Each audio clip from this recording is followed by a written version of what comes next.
Employees, half a dozen black employees at General Motors, say they are facing racist threats and intimidation at work. Their evidence is laid out in a lawsuit with pictures of nooses, whites-only signs, and the N-word they say showed up inside the plant.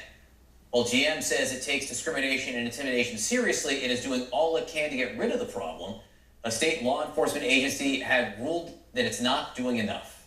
Senator Sarah Seidner has more in our series, State of Hate. There. Yeah, John, look, several black employees at the GM plant say that racist intimidation and discrimination actually made them fear to go to work. And that intimidation has not stopped even to this day. Should also mention that in this story, you are going to hear some disturbing language. There are some racial epithets. We're trying to explain to you what exactly is happening with these employees. Every day he walked into work, Marcus Boyd prayed he'd survive his shift unscathed. I felt like I was at war, risking my life every day. Derek Brooks, a former Marine, worked in the same place. Both were supervisors on different shifts at the General Motors transmission plant in Toledo, Ohio. Brooks considers himself tough from his military training, but he struggled to handle what was happening at work. How rough and tough can you be when you got 11 or 12 people who want to put a noose around your neck and hang you till you're dead? There's a reason he brings up nooses. It's not just a figure of speech. This is the picture of the noose that I found the night that I was at work on my shift. According to a lawsuit now pending against GM, this is one of at least 5 nooses discovered at their workplace in separate incidents. The suit also claims there were signs that blacks were not welcome there. Whites only scrawled on a bathroom wall, along with swastikas on bathroom stalls and niggers not allowed scratched or written on bathroom walls. This was saying, you don't belong here. This was saying, if you stay here, this is what could possibly happen to you. In this struggling town, Brooks and Boyd didn't want to leave their 6-figure jobs. Brooks has 8 children. Boyd takes care of his mother, who was an amputee. Now, they and 7 others have sued GM for allowing an underlying atmosphere of violent racial hate and bullying. When did you notice overt racism? Well, when an employee that was under me, he told me that back in the day, a person like me would have been buried with a shovel. He said what to you? That was a death threat. And I was told to push that to the side. Boyd says he reported the incident. He admitted to it, and I was pulled to the side and said, if you want to build relationships here, you just let things go, he'll be all right. But he says the threats got worse. Were you afraid for your life? Definitely.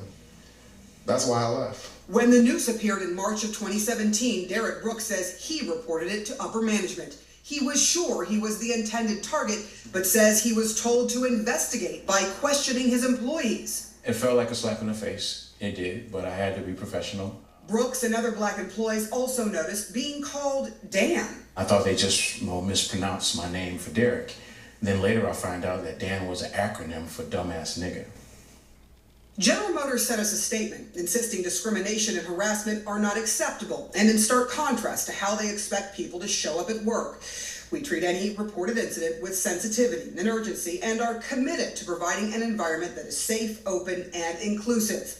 And that every day, everyone at General Motors is expected to uphold the values that are an integral part of its culture. But according to more than half dozen current and former black employees, the problem is the culture.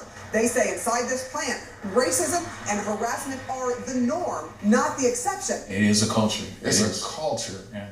You have to, it's from the top down and the bottom up.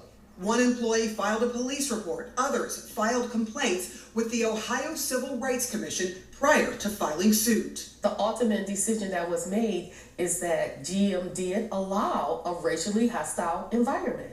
They allege they investigated quickly and have done remedial things to take care of the problem. The commission disagrees with that position. GM did not do very much at all, or what they did do was not effective. GM says that they held mandatory meetings and even closed the plant for a day for training and to address the issue with every shift. The Civil Rights Commission report noted a former union president's testimony that during one of those meetings, a white supervisor said too big of a deal was being made of the nooses. After all, there was never a black person who was lynched that didn't deserve it.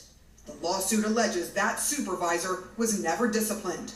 General Motors is supposed to stand for something, right? That's the great American company. Well, what are you doing about this?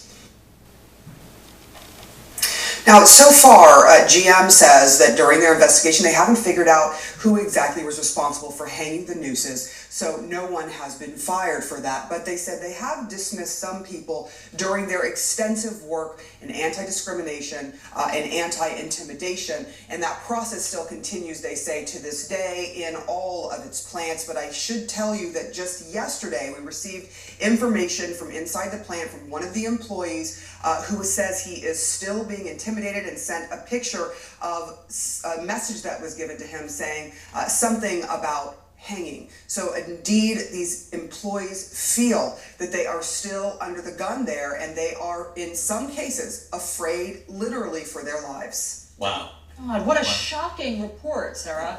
I mean, I'm so glad that you're bringing this to light. And John and I just were talking while you were airing it. We just can't believe this is current day in the United States. It's just shocking.